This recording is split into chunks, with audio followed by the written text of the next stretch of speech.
So, if you've been paying close attention to your local newspapers recently, or even your local news site, because this happened not only in our like local area spin-off of our local newspaper called We Are Barnsley, but the Barnsley Chronicle even carried the same story. In fact, this has been going round. Now, what is this story indeed? Well, it's bizarrely I think it's four or three different companies, from what I remember. They're essentially extolling the values of being outside the European Union and that somehow they're going to be all right trading. But when you look at the size of these companies involved in the first place, and even some of them themselves actually openly admit in this article that they're already trading internationally, so they already have the experience to do it, which, as we've said before, big multinational companies or like very, very large companies that already do export like internationally, not just to Europe, will be fine because they've already had this experience. The only thing is that now having to export to Europe now adds extra time and money that they didn't have to spend before. So even large companies will have to either eat the cost or pass it on to the customer, and that will have an effect on them. The effect on Brexit will be on the small and medium-sized companies who have been able to export to the EU very freely before and have now had that completely cut off. This is what we've been seeing. And today, as I said, if you've been paying close enough attention, the government is now on a sponsored content drive to try and prove that Brexit is a success. And I wouldn't be surprised if this isn't the first time we see this throughout the year. So, before we jump into the today's article, please do remember to hit that like and share button. And of course, down below there is a link to my Patreon page and a one-off donation link called Buy Me a Coffee, where you can, well, buy me a coffee. And thank you to all those people who do support me that way. So, on with the article. And today's article comes from the Yorkshire Bylines.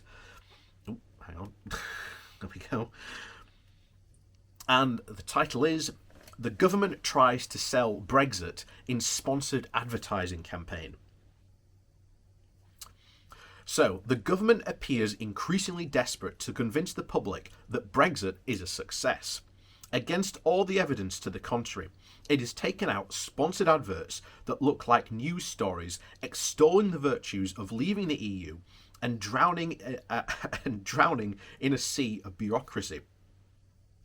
This was the one from the Metro and the Daily Mail last week, titled How Businesses Are Going from Strength to Strength Under the New Trade Rules. It paints a glowing picture of life after Brexit and explains how British companies are powering ahead and Trade Cooperation Agreement, the TCA. The article gives 3 success stories of firms that have, quote, made the switch to the new trading rules. Let's have a look at them because they are not quite what the government would like you to think. The founder of Aqua and Rock, Del Barker, is pictured and her company is described as a supplier of sustainable clothing based in Scotland. But with no address on the website and speaking about her business, she said this: I wouldn't have a business if we hadn't adapted to new rules. In all, I work with 5 European countries and I tend to export most to Germany, the Netherlands, Belgium and Denmark. And Aqua Lock Limited was incorporated back in February of 2020, and the registered office, it seems, like the residential address for Fort Street, Bury Forth, Dundee, there are yet no accounts filed there, so we have no idea of the size or turnover. And late last September, the article claims she began investing in the changes needed to prepare for the end of the Brexit transition period. This is what she had to say. Our first shipment under the new rules was from Amsterdam, and it arrived within 24 hours. I was impressed. I haven't experienced any delays, even with goods coming via Dover. I'm up in Scotland. We haven't had any trouble. We've adapted and survived, and we're just growing. We've just employed some more people. But Miss Barker was also the director of Aqua Nil Limited from its incorporation in July of 2020. but an application was made to strike that company off the register in October of 2020 because it was dissolved last month. Among her other business ventures were Omni-Channel Retail Lid, incorporated back in February of 2019 with £100 share capital, but with no accounts filed yet, although they're very long overdue. And Aqua Maritime UK Limited, another venture incorporated in January of 2019, which filed accounts for a microchip company last month to show only a £2,600 share in capitals and reserves. As Dee McGill, she was a director of 3 other companies, 2 of which were dissolved within months of the other, and Tyrone Food Limited went into administration in 2018 after 2 years. This is not to detract in any way from Miss Barker, who is clearly trying to create a thriving business, but it's worrying that she's one of the best examples that the government can actually find. Another firm lauded is RS Aqua Limited. This is a slightly more sustainable business formed in 2014, run by Martin Stemp and his wife Ruth, based in Portsmouth at Marina Kemp Port Solent. Their last accounts were filed in May of 2020 and made up to August of 2019, showing that it employed 10 people on average, including 2 directors. It had significant assets of over £300,000, and they are a distributor of oceanic equipment made by the international manufacturers and service providers, and presumably import into the UK. Exports or presumably re-exports made up to just 15% of revenue, although we don't quite know what these amounts to since the amounts aren't listed in the turnover. And RS Holdings Limited, another company owned and run by Mr. and Mrs. Stemp, have a micro company accounts made up to August of 2019, showing assets of 1.2 million in 2018 and 2019, and the holding company employed just 1 person on average. And again, I'm sure RSA Limited is a nice business, but I question if it's a good guide to see how easy it is to export. They don't seem to be exporting a great deal, or even assembling products using parts imported elsewhere from Europe. Neither are they in the just-in-time environment, and they don't deal with food products or animal products or have to state the origin. Of all, these are far more problematic and are far more exporting to the EU where 2021 is concerned. And finally, we come to Control Techniques, or should I say NIDE Control Techniques Limited, or NCTL, a subsidiary of a Japanese company. The NIDEC Corporation manufacturers of AC/DC and servo variable speed drives for printing, packaging and machine tools and elevators. It was founded in 1973 in the UK and has a strong customer base in Europe. NIDEC is already a global business with a manufacturing sales operation across Asia and North America. The UK operation in Wales reports to the immediate European parent, the NIDEC Europe BV, based in Holland, and from the accounts of the 18-month period ending in March of 2019, the NLCT appears to be just accruing vehicles since turnover. At a little of over 20 million, starts off 100% gross turn profit before being whittled down by all the administrative extensives, beloved of international conglomerates, to just £91,000, on which they paid £43,000 in tax. The actual manufacturing is done by NIDEC Industry Automation Lid in Newton, in Powys, which just employs 400 employees and has a significant turnover of 182 million.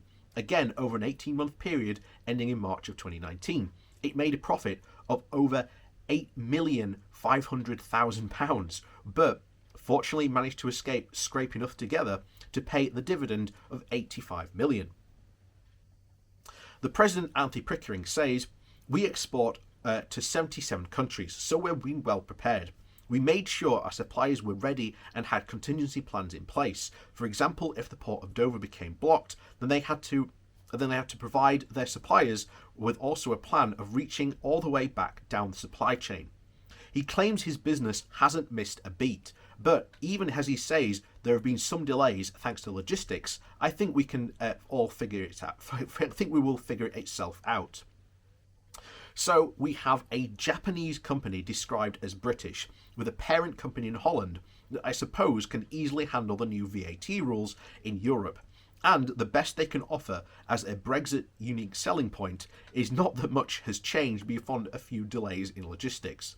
And I assume they also added the costs of customs declarations when transporting into Europe, something which he doesn't actually mention, plus the rise in freight costs as well. This is the best. If this is the best the government can manage, and even then, they have to do it as a paid advert. So, with that, welcome to Brexit.